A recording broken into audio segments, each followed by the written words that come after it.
Good afternoon, everyone. Take your time if people want to shuffle into their seats. I know this briefing is a bit later than normal, but we wanted to make sure we had a special guest who could join us. And Energy Secretary Jennifer Granholm is here for, I believe, her third visit to the briefing room with us. Second? Okay.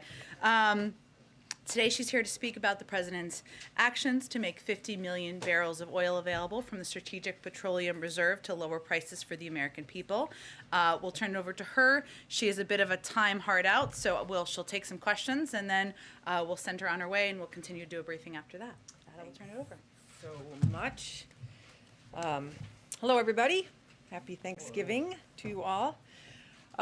So let me just start by saying I felt so honored to join the President's cabinet because I know his deep desire to make sure that we are doing everything in our power to reduce burdens for real people and to give opportunity to American families. And top of mind, of course, as you have heard today, is making sure that every American has access to affordable energy, both at home and at the pump.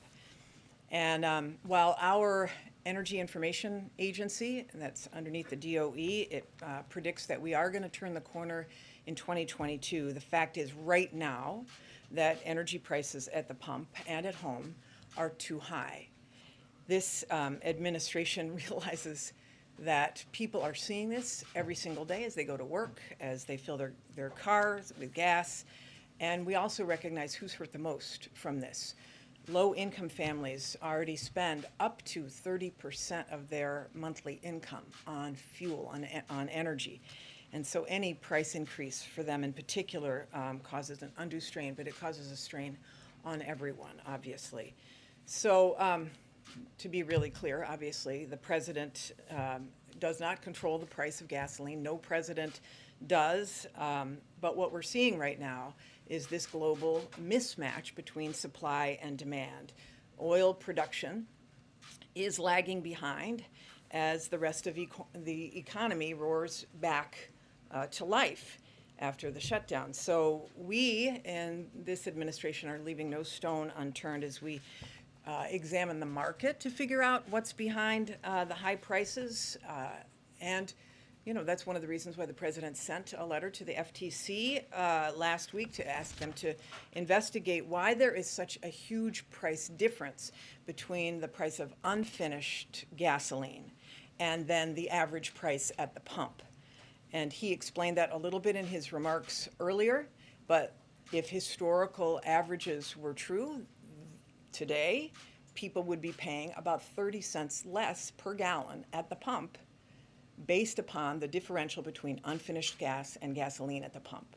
So he's asked for the FTC to take a look at this. But this administration has been looking at every single tool that we can use to shield families from the rising costs of fuel. And you know, that's why the LIHEAP funds is a very important tool for low-income home energy assistance. The American Rescue Plan has additional funds to be able to help families pay their utility bills this winter. And of course, the president today, as Jen just said, has announced that he's directing the Department of Energy to make up to 50 million barrels of oil from the nation's Strategic Petroleum Reserve, or SPR, available. We've been having these conversations with other major economies, as you've heard. And since that has been happening over the past few weeks, we have seen oil prices fall nearly 10%, which is, again, I think, a testament to the president's leadership on looking for every tool possible to bring down the price. Of course, oil is traded on a global market, and the more countries that can join us, the more the impact will be. In response to the president's announcement, clearly, the Department of Energy is moving to make two slugs of oil available. One is 32 million barrels from the SPR available through an exchange. And that means that oil that is taken out today will eventually be replenished to the SPR with an additional premium, a premium of additional oil when that amount is returned at a later date. And that's a tool that is very well suited to what we're experiencing right now, which is the high cost of gasoline, and knowing that over the horizon, the projections are that the oil prices and therefore, hopefully, the gas prices fall. So bridging that time is what the SPR is being used for. And then that also means that we will be accelerating 18 million barrels of oil from congressionally mandated sales that we are moving forward, 18 million barrels for that. So we're taking these steps, obviously, because we have to meet the immediate need of affordable energy and protect families from further pain at the pump. Oil prices have not been this high in 7 years. And to be clear, the president is prepared to use every appropriate tool to ensure that Americans have access to affordable energy today. Some, because low-income families and middle-class families and working-class people are suffering the most, he wants to make sure that he has got a robust array of tools, and he's prepared to evaluate them and use them. But as we look ahead, the situation shows that we've got to stop relying on one source of energy, especially from volatile sources. So we have a short-term issue and we have a long-term issue.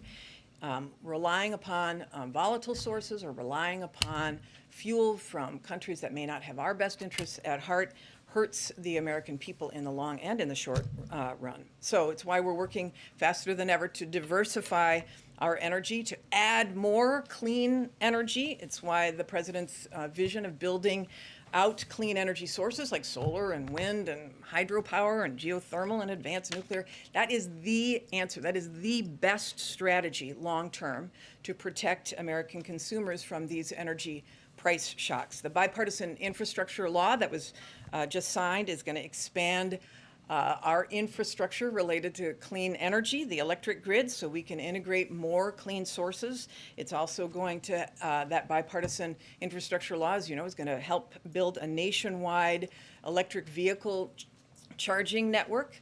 It's going to help us build those electric vehicles right here at home with $7 billion for the battery supply chain. I was just in Chattanooga yesterday at a ribbon cutting for a factory that is producing a component of batteries for the electric vehicle, creating 300 jobs in Chattanooga. That's just one tiny example of the whole ecosystem of the supply chain that will be created as a result of the bipartisan infrastructure law and then, of course, the Build Back Better agenda.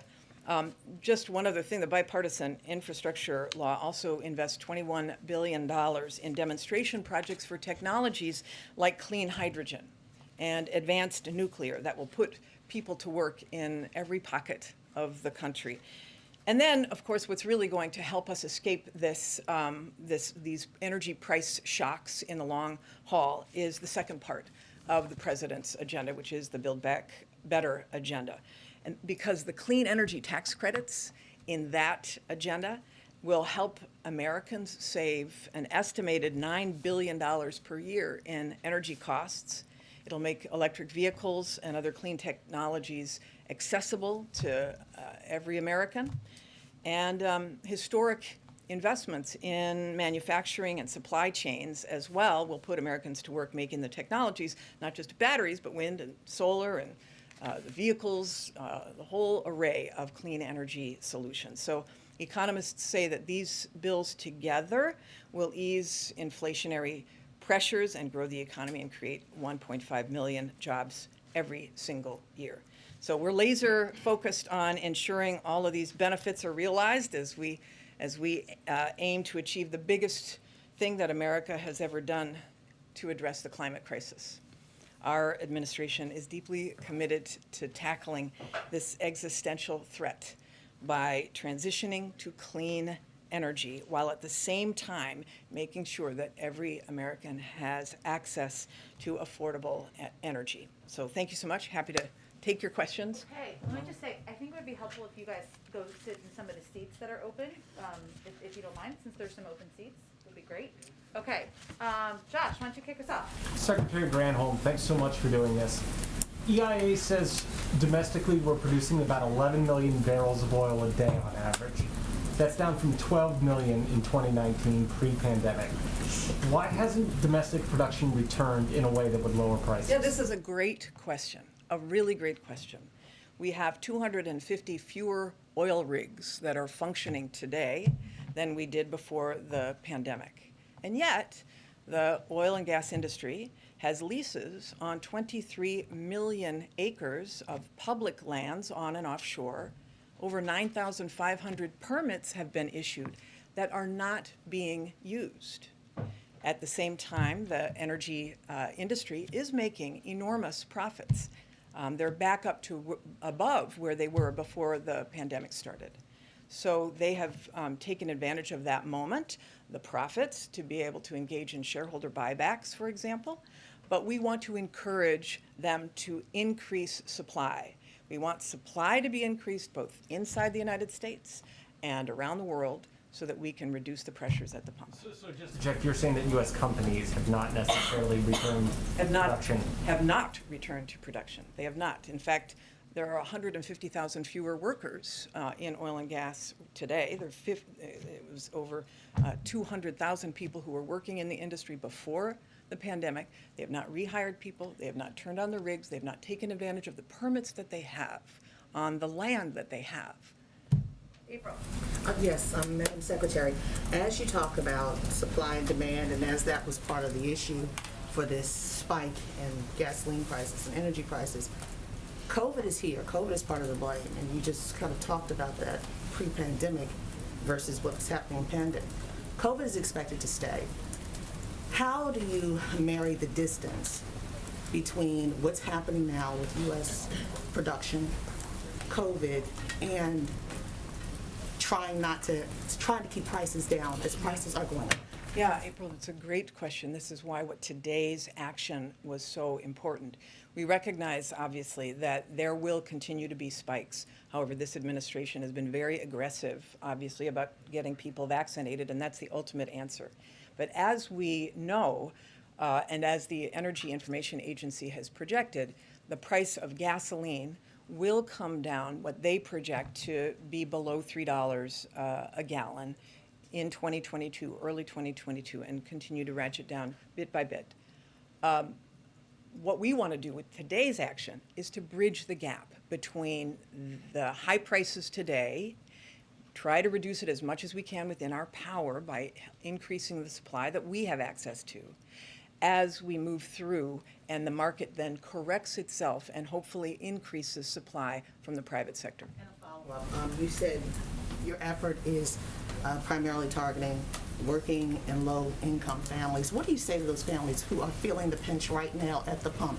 Prices are very high. Yeah, no doubt. This is why the president has been really thoughtful about this. I mean, this is, we've looked at every angle of what the tools are to him. He feels so strongly that all Americans are feeling the pinch as a result of gasoline at the pumps, and short term, we have to do everything in our power, and that's why we have the Strategic Petroleum Reserve. But he also feels very strongly that long term, the strategy really is to go clean. I mean, right now, the price, for example, of solar and wind is cheaper than in most places in the country because it's free fuel than more traditional sources of energy. So he wants to bridge that time and double down on investing in clean while creating jobs, but do what we can within our power to lower the cost today. Thank you, Madam Secretary, for doing this. There are various figures about this, so I'm curious if you know, how many barrels of oil does the U.S. consume per day? I don't have that number in front of me, So sorry. some suggest it's about 18 million, which would suggest you're releasing less than 3 days' worth of supply from the petroleum reserve. Why is that enough?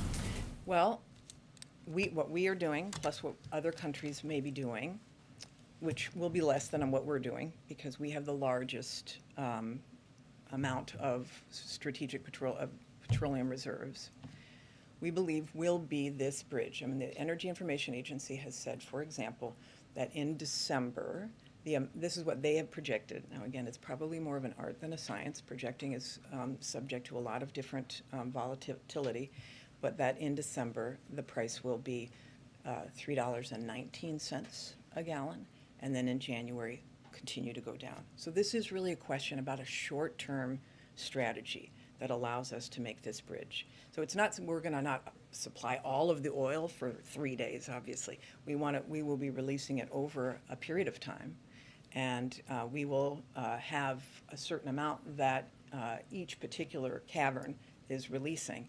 But we're not saying that we're going to be supplying all oil for the country. We're just going to try to do what we can to temper. And it's coming over several weeks then, you said? It will be. Well, first of all, we are not going to release it all at once. It will be thoughtfully done over the next bit of time, and it will be dependent on those who bid. So that takes a little bit of time to do. But listening to you just now, it sounds Yes. like you're saying price is gonna hit a certain amount in December and then down into January. Yeah, it'll it hit a will be lower over a mark. few weeks. It'll be over. So we're looking at increased prices continuing through the Christmas season. Well, we're hopeful that this will, because it's increasing supply and it's the largest effort ever, we are hopeful that there will be a lid. Although some of this honestly there has been movement on oil. The price of per barrel has dropped about 10% since this conversation started and was out there. So we're hopeful that prices will be stabilized and start to move down. We are not saying that there is going to be some dramatic difference, but we also are recognizing, and everybody needs to, I think, be a partner in letting people know that last year was an anomaly because demand during COVID for gasoline was so low that the prices were so low. And when demand is high, the price goes up. And demand now has exceeded supply, and we are doing our part to make sure that we can alleviate as much of that pain as possible. Rachel. Thank you, Jen. Thank you, Madam Secretary. So bottom line, how soon will Americans see prices at the pump drop, and how long do you expect that to last? Yeah, I'm not going to make a prediction about how much and how long. What I'm saying is that this is the largest amount that we've ever done, and it won't happen tomorrow, but it'll happen over the next few weeks that people hopefully will start to see the difference. Before the end of the year, before the Christmas holiday? I think that people will start to see some tick down over the next bit. But again, we want to make sure that the gas prices at the pump are not being held artificially high for some reason. So as I mentioned, it is unusual that the price of gas at the pump doesn't drop at the same rate as the price of unfinished gas. And people would be paying 30 cents less per gallon if that had done that. So this is why the president sending the letter to the FTC was important. Called it a short-term fix, simply putting a Band-Aid on top of a longer-term issue. So should Americans be bracing for prices to go down just for maybe a couple of days or a couple of weeks and then go right back up again? Yeah, again, it's hard to predict what gasoline is going to do because it is a global market, but we are doing what we can right now because this is a bridge to a longer-term issue. It's a short-term pinch. We want to make sure we do what we can to sort of even out the market while these prices come down. And in the long term, of course, the long-term solution is to build clean, and that's what we're doing. Let's try to do like one so that we can get more people. Alex, go ahead. Okay, I'll just link them together. Did you say this is like a one-off, or will this become policy for the U.S. to rebalance the market in this way whenever OPEC starts to keep supply tight? Yeah, I mean, this is an unusual situation because we're coming out of a once-in-a-century pandemic. And so we have a very unusual mismatch between supply and demand. I do know that the president has got a lot of tools that he is looking at, and those tools remain on the table. But this is an unusual situation. And one thing he mentioned, I'm sorry, in his speech was that China may do more as well. And I wondered if you could illuminate a little bit what he might be referring Yeah, to. I mean, China will make its own announcement, but I think the point is that the president has been doing everything he can to affect the global market as well by reaching out to allies who have, I mean, not everybody has a strategic petroleum reserve, and nobody's is as large as the United States. So.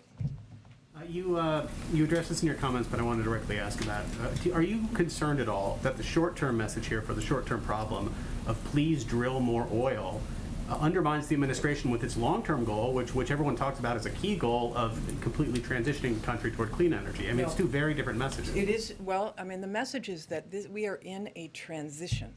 And the transition does not happen overnight. And we recognize we're not going to flip a switch and be completely all clean because we haven't done the investment necessary. The president just signed the bill. So this is a short-term strategy to make sure that people are not hurting, and the long-term strategy to make sure that the country doesn't hurt into the future is to build clean. Monica, last one. You just mentioned, Madam Secretary, that the administration is still considering some other tools at its disposal. We saw the main one today. What are the other ones actively being considered and under what timeline? Yeah, I'll just say this, that the president has got a few options, and he will be the one to announce. All right. Okay. Thank you. Thanks, all right. Secretary Granholm, Thank for you, joining us appreciate it, and today. happy Thanksgiving again to everybody. All right, bye-bye. Okay. Couple more items for all of you, and then we'll try to get around to as many people as we can in the time we have left together. Yesterday, CISA and the FBI urged organizations to remain vigilant to ransomware and other cyber threats this Thanksgiving holiday. We've seen in the past that sometimes those threats, there's an uptick around holidays, so we're mindful of that. Their advisory is based on that. The advisory lists best practices and recommendations for organizations to implement, including multi-factor authentication, strong passwords, to identify IT employees for weekends and holidays in the event of an incident, and more. We urge organizations to take a look at this advisory and implement these best practices before heading into the holidays. And this info is available online at stopransomware.gov. Today, the Department of Health and Human Services began distributing $7.5 billion in American Rescue Plan payments to more than 40,000 rural health providers in all 50 states who serve Medicaid, Medicare, and CHIP beneficiaries. Healthcare providers in rural communities have historically faced significant financial challenges, which the pandemic has only made worse, and these payments are a key part of the administration's effort and commitment to keeping rural hospital doors open. Also wanted to note, as we gear up for Small Business Saturday this week, go to your local small businesses on Saturday, give it a little plug. We have good news from Etsy, which represents over 5 million small businesses. The Etsy CEO, Josh Silverman, said that Etsy sellers are, quote, well positioned to meet customer demand. And according to survey data, Etsy small businesses are, quote, less concerned about supply chain challenges this year than they were last year. And Small Business for America's Future, which represents a network of 80,000 small businesses, says their owners are prepared to handle increased demands of the holiday season. In addition to these strong reports from small businesses, major retailers like Dick's Sporting Goods and Best Buy are also ready for Black Friday and the holiday season. Today, the Best Buy CEO said, quote, we are looking forward to a strong holiday season and believe we are strongly well positioned for both what tech customers want and fast and convenient ways to get it. With that, Josh, do you have any more questions? I have just two more quick ones. First, what's the status of Farc? Is it being delisted as a terrorist group? I don't have any update on that. I'm happy to check with our national security team and see if there's anything we can get to all of you. Secondly, Apple is suing the spyware firm NSO Group. The U.S. recently blacklisted NSO. Does the administration have any additional thoughts on these foreign companies operating in the U.S. that might be snooping in on political activists, journalists, and dissidents? How do you protect people who use their phones and make them feel safe?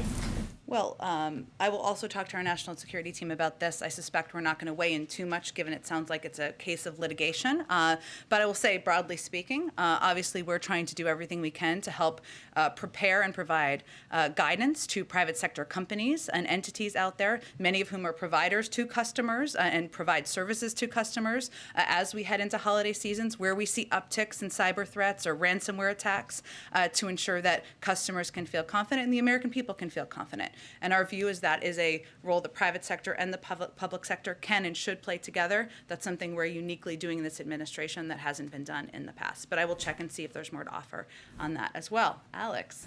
Thank you. Me, Alex. Okay. I was wondering Or another Alex. There's another one over here. Either way.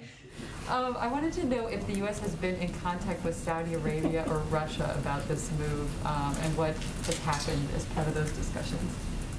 We have been in touch with OPEC member countries. As you know, there's an OPEC Plus meeting coming up next week, and we are certainly aware of that and mindful of that. We've been clear that our preference was producing countries take action, but we were clear we would also use tools, our own tools, to take action, meaning we were asking for an increase in supply, but also made clear in our conversations we would use our own tools as needed. As you know, we're not a party to OPEC Plus, and we, of course, can't speak to them, but we know that the world needs oil supply to meet the growing demand as the world emerges from the pandemic.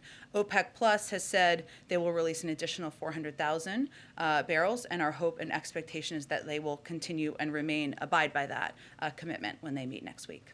Go ahead, Jeff. The reserve was created for emergency purposes. Does the president believe that this is an emergency of an energy sake or more of a political crisis? Well, we're emerging from a once-in-a-century pandemic, and the supply of oil has not kept up with demand as the global economy has emerged from the pandemic. So it's certainly something that we are not just experiencing here in the United States in terms of the supply issues, but many countries around the world globally are experiencing it, and the price of gas is also up around the world. I would note that this is not technically an emergency release, but tailored to market circumstances. The Department of Energy has brought authority to do exchanges, which, as you know, 18 million barrels of this sale is in fact congressionally mandated, and the other set of barrels is through an exchange. So we don't even classify it as an emergency. It's under the authority of the Department of Energy. But is this being done primarily to try and stave off a political crisis? This is being done in order to use every tool at the president's disposal to lower the price of gas for the American people. And it follows a step he took last week where he sent a letter to the FTC asking them to look into what we see as a concerning trend where there's an increase in supply of oil and not a decrease in the price of gas, something he's asked the FTC to look into because that's not aligned with what our expectation or the American people's expectation should be. Go ahead. Thanks, Jen. Just following up on that, we've heard certainly from some critics who say that this should only be used for supply disruptions. Previously, House Majority Leader Steny Hoyer also said that it should only be used not for the rise in prices, but just a collapse in times of an emergency. What is your response to critics who say that this sets a dangerous precedent? I think our response is that we're emerging from a once-in-a-century pandemic. We're hopeful we're not going to face an emergence from a once-in-a-century pandemic in the future, and that we're using existing authorities, both in the form of moving up the 18 million barrels of sale that is congressionally mandated, and also using authorities that the Department of Energy have. And that as the President of the United States, or as the White House, or the federal government, we have a responsibility to do everything we can to ease the burden, cut costs for the American people. If there are other proposals out there, we'd be happy to hear them. But the President's going to use every step, use every tool in his toolbox to help address these costs for people across the country. And just one quick follow-up to Monica's earlier question. The White House is not ruling out any possible further action if the prices do not obviously settle down here. Could we possibly see that by the end of the year? Is that off the table?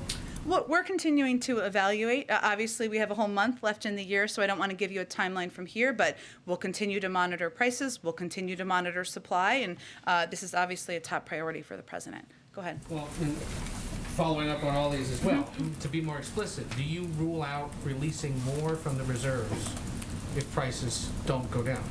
I'm not going to rule out options from here. Obviously, we're emphasizing a significant step the President took today. The Department of Energy is preparing to take, as you heard from our guest at the briefing room today. We're looking at a range of options. We will continue to, but we feel this is an important step, something that, as the Secretary noted, over the last several weeks, as these discussions have happened and as other countries have announced parallel releases, we've seen the oil prices go down about 10%. But I don't have anything to predict, preview, or rule out for you here today. Just two more quick follow-ups. The Japanese were quoted this morning as saying they weren't certain yet when or how they would do this. So who exactly has committed, other than us, to doing this? Well, I think, one, there have been a number of countries who have already announced planned releases, including China, including India, Japan, Japan, I think, has the intention to, the Republic of Korea, and the United Kingdom. So there are a number of countries that either have or will. That's part of the discussions we've had. I don't want to obviously speak for them. These are just the countries we've had discussions with, I should say, to be more specific. There's no confusion, you are not the spokesperson for the Japanese. No, I have enough on my plate.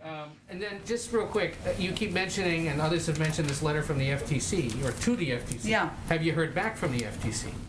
They're obviously an independent actor, and we will let them speak for themselves. I would point you to the fact that we sent a letter to them earlier this year where we expressed a concern about kind of monopolies or oil conglomeration of oil companies.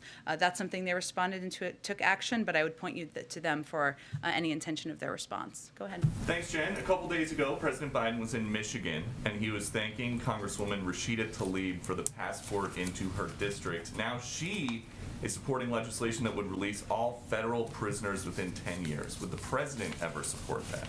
Well, the president did enjoy visiting Michigan and visiting Congresswoman Tlaib's district, but let me be absolutely clear. The president does not support abolishing prisons. He does not support defunding the police. He thinks measures like that will make us less safe, and he would not support legislation that includes it. What he does support is effective and accountable community policing and a fair justice system, and he supports investment in public health, education, the environment, housing, community-based programs. But he knows there are steps, and he believes there are steps that we know are going to reduce crime and make our neighborhoods safer, but that is not one of them in his view. Another topic. Would the president ever apologize to the acquitted Kenosha shooter Kyle Rittenhouse for suggesting online and on TV that he is a white supremacist?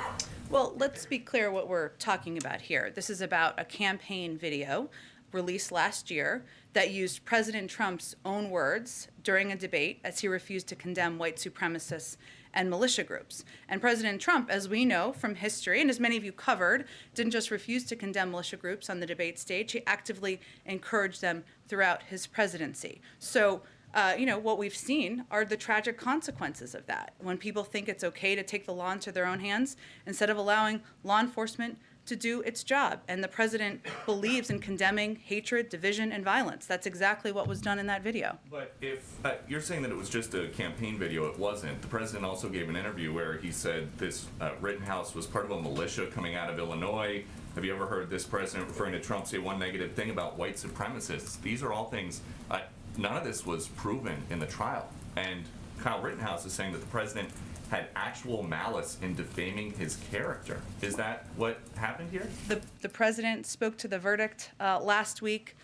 He has obviously condemned the hatred and division and violence we've seen around the country by groups like the Proud Boys and groups that that individual has posed in photos with. But beyond that, I'll leave it to his comments around the verdict. And then just one more topic. What message does it send to the middle-class Americans President Biden says that he's trying to help, who are struggling this week to cover the cost of the most expensive Thanksgiving ever, that the president is going to take a few days off at a billionaire's compound in Nantucket?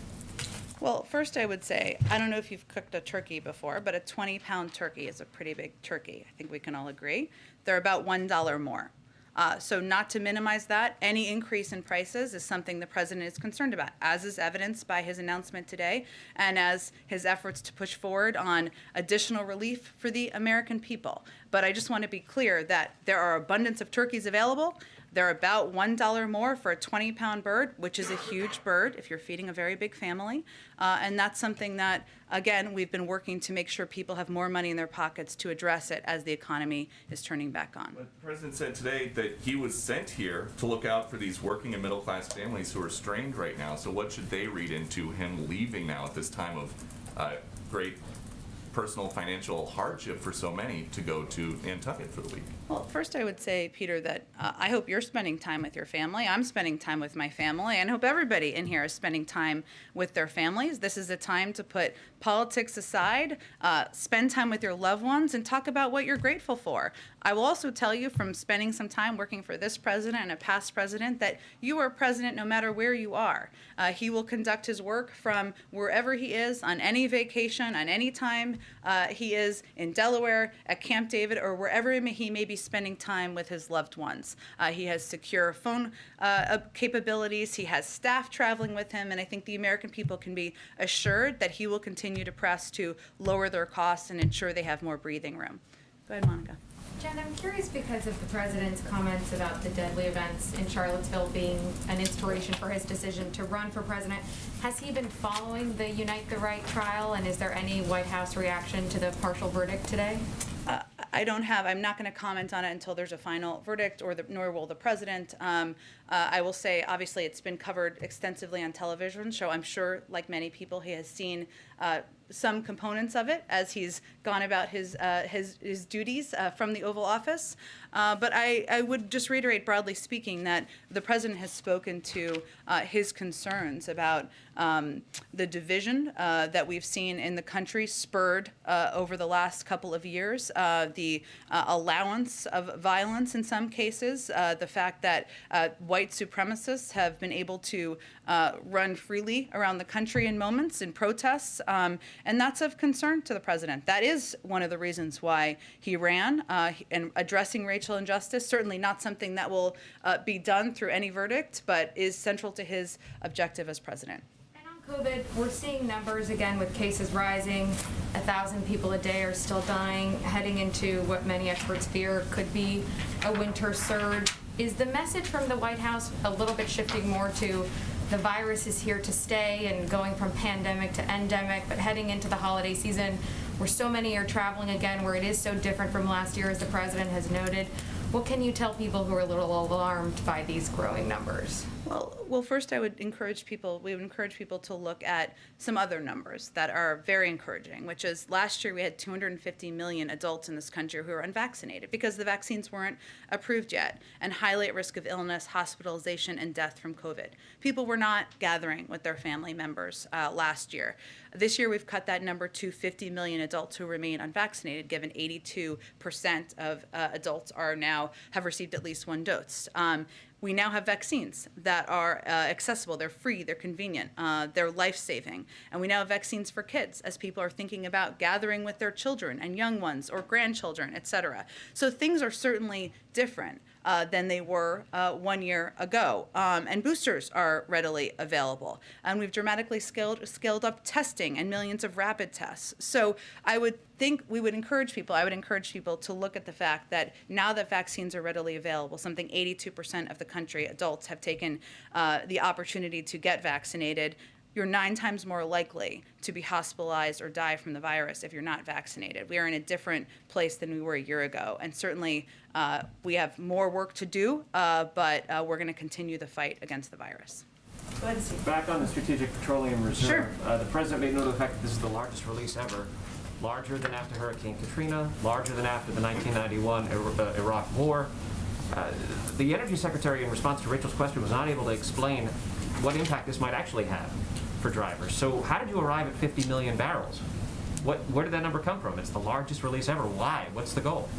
Well, as I noted a little bit earlier, Steve, 18 million barrels of this sale was, in fact, already congressionally required, and the president's accelerating that, which is important for people to understand. Yes, it's a part of the largest release, but he just moved it forward a couple of months to provide immediate relief as we work to ensure there's a bridge. The remaining 32 million is in the form of an exchange, putting barrels on the market now in exchange for their return in the future, and the exchange is a tool matched to today's specific economic environment. But again, I would reiterate that we're facing a once-in-a-lifetime recovery from a pandemic, which has impacted us in many ways, including the cost of some goods around the world, including the cost of gas, and increasing the supply, something we've asked OPEC plus member countries to do, and we will continue to press them to do, but we're going to use every tool at our disposal to do that. And the president took this step because he's going to do everything he can to lower costs for the American people. He knows that the price of gas is something that is impacting people as they go into the holiday season, as they're working and looking at their budgets, and that's why he took this significant step today. I'm still curious how 50 million was reached, but I want to ask you also to follow up on Alex's question about China. The president made a point of saying that India, Japan, South Korea, and the UK would release, but he also said China may do more as well. Was he intending to separate China? Is China not publicly committed? You just said it a minute ago. I'm just trying to get some They announced last week that they were intending to, Steve. So why would the president separate China when he said that India, Japan, South Korea, and the UK would, but China may do more? Was he not wanting to speak for China? He doesn't want to speak for any country, but again, he's had conversations, as our national security team has, with any of these countries, and we'll let them speak for any announcements they have to make. Go ahead, Alex. Did President Biden bring up this topic with President Xi when they spoke? They did talk about it, which I think was in the readout we issued afterwards. He specifically asked him to help out with They this effort. did talk about the supply out there. I'm not going to detail it any further than that. And secondly, on Ukraine, just a little bit more, do you have any updates on us on how the White House is assessing the situation there? Are there any plans for a phone call, for example, with President Putin? I don't have anything to preview along those lines at this point in time. I will reiterate that we remain in very close contact with our European partners from the State Department, a range of levels from the President's National Security Team. While I have nothing to announce or preview today, I would just remind you all that we announced we'll be sending more than $60 million in security assistance during President Zelensky's visit to the United States earlier this year as part of the U.S.-Ukraine Strategic Partnership Agreement, and we have sent more than $400 million overall this year to support Ukraine's sovereignty. So I just wanted to note that, given that was some time ago, but that is something that we had committed to during that meeting, and we've repeatedly demonstrated under this president's leadership that we are willing to use a number of tools to address harmful Russian actions. And that is something we will continue to convey, obviously, through direct conversations and in coordination with our European partners as well. But just to follow up on that Ukraine question, Sure. Ukrainian officials have publicly called for more U.S. weaponry to help them defend themselves. And is the administration willing to do that? And would the U.S. provide military advisors to aid the Ukrainian government? We are in close touch with the Ukrainian leaders, but I don't have anything to preview today. Go ahead. White House officials have previously said they think inflation is transitory. Is that still the view of the White House right now? That's the view of the Federal Reserve and outside economic experts, most importantly. And secondly, in terms of gas prices, you've talked a lot about bringing them down. Is there a specific price per gallon at the pump that the White House is aiming to get to or would be satisfied to see? We just want to continue to lower it, and we'll look at a range of tools to do that. I would note that because, as Secretary Granholm touched on, because of the discussions around the parallel release of the Strategic Petroleum Reserve, we did see a 10% decrease in the price of oil. That has not translated to a reduction of the price of gas, hence the president sending the letter to the FTC. And I would note that record oil profits and oil CEOs bragging about the profits they make from the price of gas certainly sends the message that something isn't quite right there. So point is, there's a number of steps that the president will continue to press on and push on, but I'm not going to make a prediction of where it will be. Go ahead. Thank you, Jen. Two questions, if I may. The State Department is urging Americans to leave Ethiopia, but none of the commercial flights that remain available. You have to leave now. Now is the time to leave. Two State Department officials said yesterday, the military will not be deployed for mass evacuation. Should we consider that diplomacy has failed or is failing in Ethiopia? The president, the State Department is simply conveying directly to American citizens who wish to depart that they need to do so while commercial airlines are still up and functioning. I got to just keep moving because we're going to run out of time. Go ahead. I'm sorry. No, I have to just keep going on. Go ahead. You announced yesterday that 95% of federal workers who are covered under the president's COVID vaccine requirement have complied. I'm curious about which agencies have the highest compliance rate and which have the lowest. The good news, if you're working tomorrow, is that OMB is going to release a chart that gives you all of this sort of data tomorrow. They just needed a little bit of time to compile everything together, but we'll have that out tomorrow, and you'll see for yourself. Do you know if that data will specify how many people at each agency requested a religious exemption and how many got one? There are exemptions for a variety, not just religious exemptions. There are a couple of reasons for exemptions that is all done through HR. I haven't seen the exact chart or data, so I can't preview that for you, but we will be putting that out through OMB tomorrow. Go ahead. Just to look ahead on this issue of gas prices, when OPEC Plus meets next week, is the White House still calling on them to increase production to ease pressures in the longer term? Is that the big picture? Well, as I conveyed earlier, they have committed to, I believe I said, about 400 if I'm correct here. Let me just get it right. Release an additional 400,000 barrels, I assume. And our hope and expectation is that they will continue and abide by that commitment. How worried are you that this announcement today could backfire and actually get them to say we're not going to increase production at all? Again, we are communicating directly with them. I'm not going to speak for them. As you know, they have a meeting next week, and we have been in close contact with them for months now, conveying and advocating for an increase in supply, a release of supply to meet the demand. But also, we have been very clear that we would take actions if needed as well. Go ahead. Thanks, Jen. A month ago, you said that the president would, in the coming weeks, lay out options to fundamentally alter the filibuster. Can you give any update on that? I don't have any update. He spoke to this, as many of you know, at a CNN town hall a couple of weeks ago himself, but I don't have anything in addition to preview. You know, you said coming weeks, so should we expect something by the end of the year, or? We'll see. We'll see. We have a few more weeks in the end of the year. Go ahead, April.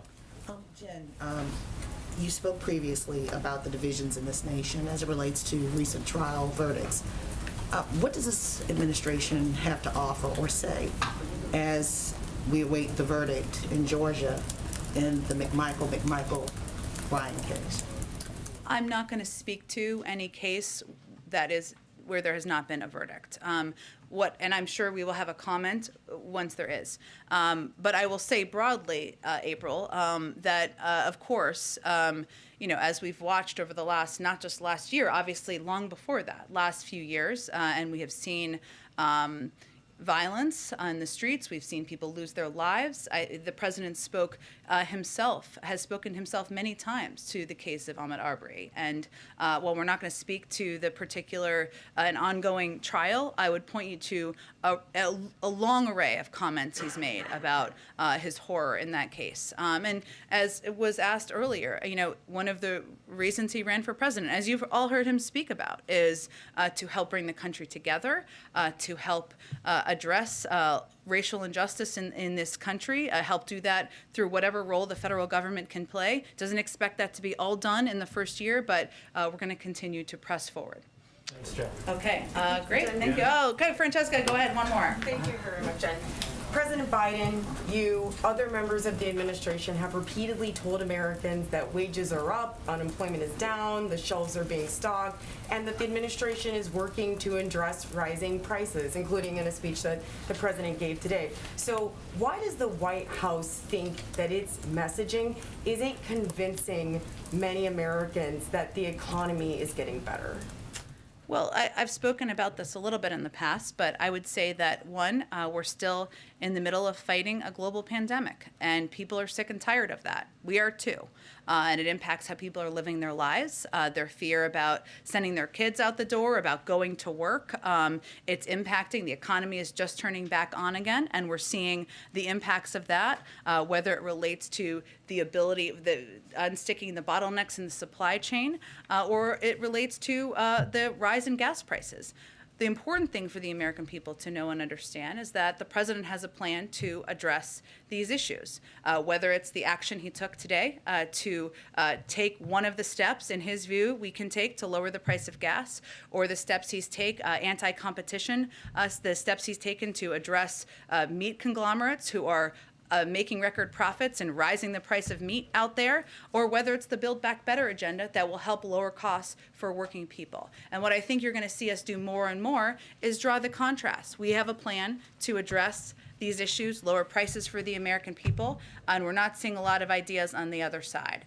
So that's what you'll preview for when we come back from Thanksgiving. Everyone have a happy Thanksgiving with your families. I'll look forward to seeing you, or I'll be here tomorrow, but we won't have a briefing. But all right, bye guys.